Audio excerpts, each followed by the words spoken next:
Oh, you're here. I apologize. That must have made for uncomfortable viewing.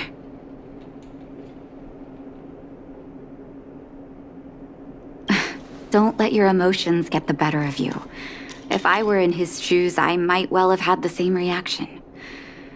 Now I need to focus on treating the patients and dispelling their doubts. Let's leave it for now. I'll feel a lot better once I've gotten rid of this mess that Vash left us. Now's as good a time as any to tell you Vash's whole story. If there's anything you want to know, don't hesitate to ask. No, but I used to think we were so close that we may as well have been. I, actually grew up in the orphanage. It wasn't until I was adopted by an overworld family that life changed for me. My adoptive mother always saw me as her own flesh and blood, and Vash loved me like a sister. That is while we were still young. My adoptive parents belonged to a prominent medical family. As kids, we were exposed to all kinds of medical texts. When we were older, both of us got straight into Belobog's medical school. We were on a path into the medical profession. He was gentle and introverted.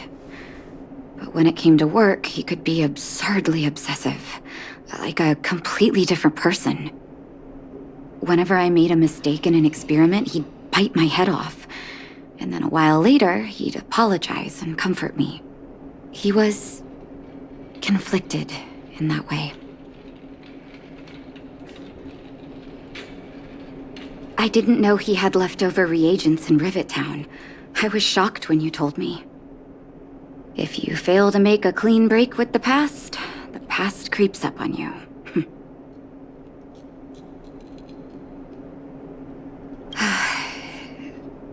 That's a long story.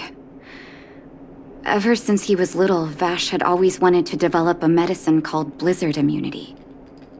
He saw the human body's vulnerability to cold as a disease, and wanted to cure it so that humanity could survive the eternal freeze. If he succeeded, people would be able to leave Belobog and rebuild their homes in the snow plains.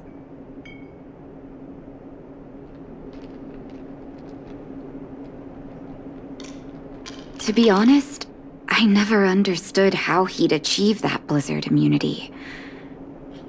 But I do admire that vision and perseverance. I always chose to believe him, ever since I was a kid. I knew his research in the overworld wasn't going well. I used to write to him and ask him to come down and stay with the kids in the orphanage for a while.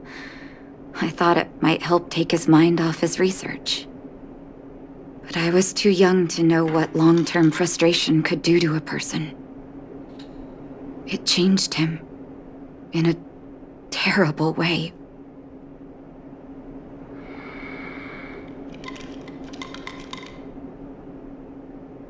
During his stay in the Underworld, he met patients affected by fragmentum corrosion with mild symptoms. Compared with non-patients, their bodies reacted differently to hot and cold. And that fascinated Vash. He began to simulate mild fragmentum corrosion, thinking that it could lead to breakthroughs in developing blizzard immunity. Those reagents of his aren't cure-alls for critical illness. That doesn't exist. Vash made the reagents to mitigate the suffering of his patients in the short term. A convenient way for him to observe changes in his test subjects. But behind my back, he had been doling out the reagents to residents who were kept in the dark. When it finally struck me that something was wrong, his terrible research had already turned him into a madman.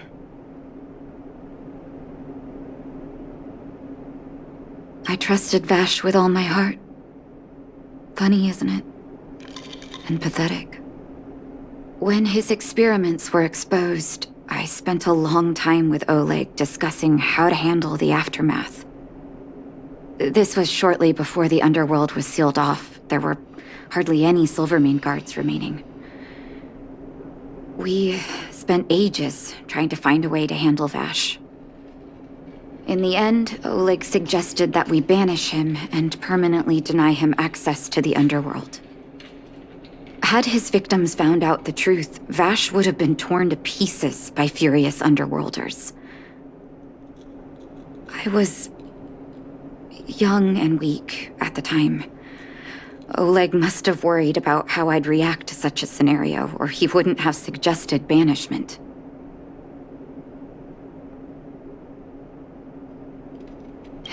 Looking back, it wasn't.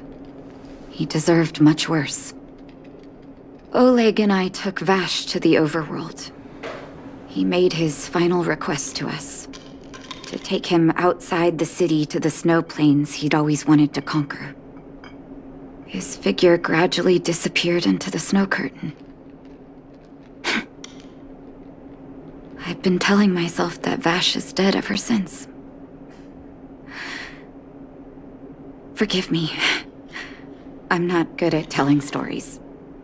Vash was a terrible brother and a worse doctor. That's all you need to know. Let's call it a day. Thank you for cleaning up the mess my brother left behind. Here, for your trouble.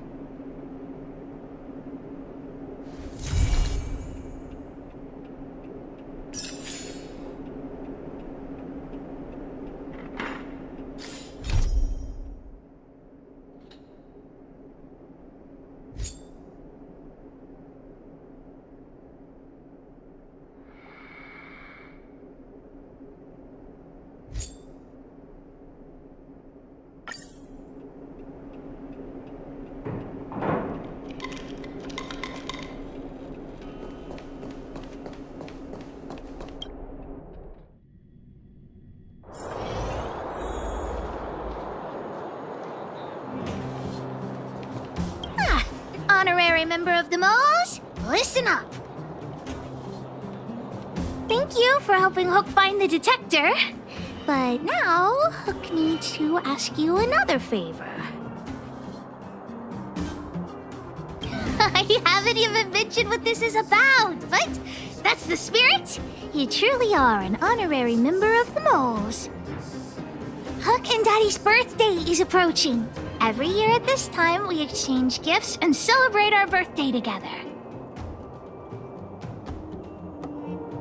Yeah? What's the problem? Daddy's job has been more difficult since moving to Boulder Town. He gets home really late every day. I don't want to use his hard-earned money to buy a gift. I've broken a thing or two in the clinic, you see. I'm too embarrassed to ask for help from the old witch. Actually, I still have some valuable treasure of my own in Rivet Town. It's a shame I left it there. If I go bring it back and sell it for a decent price, I can buy a gift for Daddy without begging anyone for money. I know that Rivet Town is super dangerous right now. That's why I'd like to enlist you as my bodyguard. That way, even if the old witch finds out later, I won't be the only one getting a scolding. Then it's settled! Let's meet in Rivet Town. I'll be waiting for you in a safe spot. You're not allowed to not come.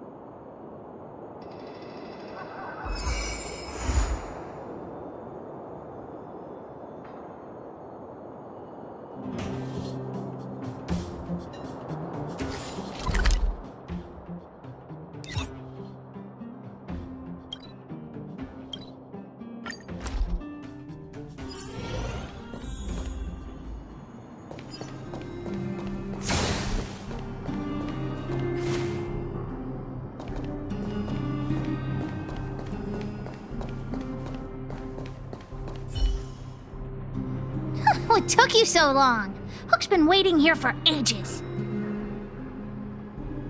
Okay, whatever you say. As long as you're here now, it's fine. I got some good news and some bad news.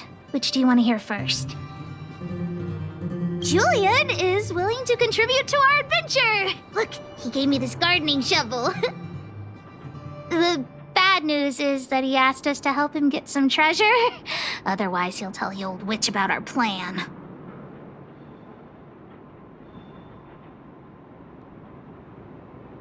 Well, Julian has been a huge help to me. Consider this returning the favor. Well, the treasure won't grow legs and find us, will it? Come on, let's go.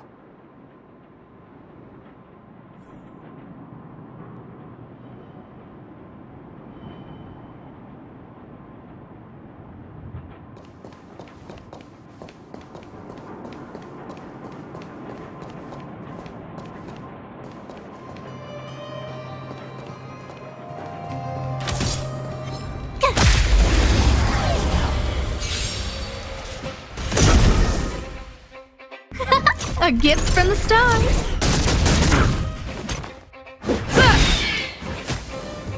Watch this!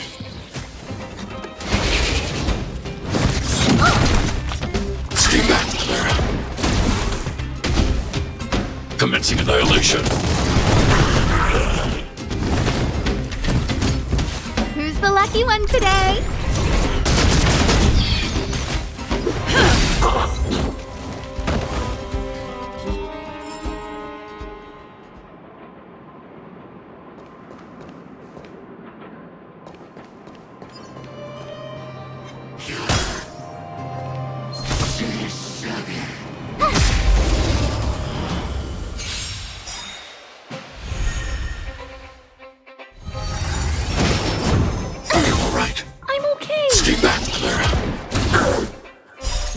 Rules are made to be broken. Decisive strike! Check out this awesome move!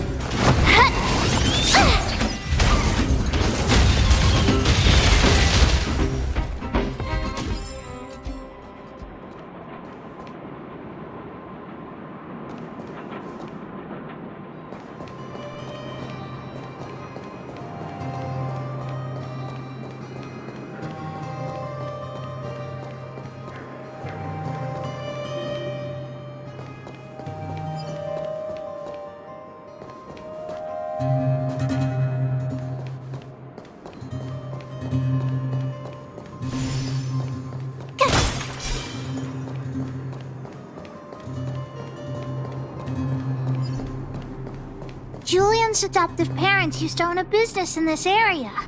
When we were all forced to leave the town, there were lots of things they didn't have time to take with them, so... Shouldn't be too hard to locate his treasure. Let's start by looking over there.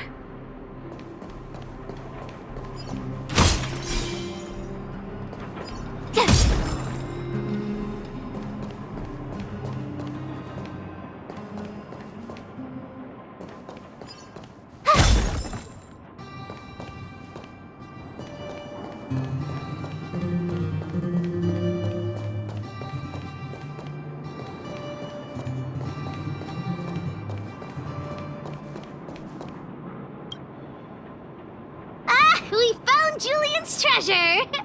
No, not the key. These glass marbles. Oh, look at all the different colors. Bet it wasn't easy collecting all these. What? You don't know? Have you never played marbles before? Oh, by the way, what does this key open? Oh, maybe Julian knows. What's that look on your face? Oh, I get it. You don't think this jar of glass marbles is worth anything, right? Let me tell you something. This jar of marbles means a lot to the moles. Julian used it to help the moles overcome a super huge crisis for which he was promoted to second in command. Of course it wasn't that, but his accomplishments are nothing to be scoffed at. In the past, the kids in town were arch rivals to us at the orphanage. Those kids used to bully us, relying on the pocket money that their parents gave them. One time, They sent us a formal declaration of war, challenging the moles to a marbles competition. We were all well aware that we didn't stand a chance. We at the orphanage only had some old glass marbles we scavenged from the side of the road, which are no match for those rich kids' marbles. Nonetheless, Julian bravely accepted the challenge and triumphantly returned with a pile of colorful glass marbles he won. It was incredible. Yep. So, now you know why he wanted us to find this treasure. All right, enough chit-chat. Next, we need to find my treasure. Time to get to work. Hook's treasure is hidden below the orphanage near the mine's entrance. This doesn't feel like the Rivet Town I remember. Do you think the orphanage is like this now, too?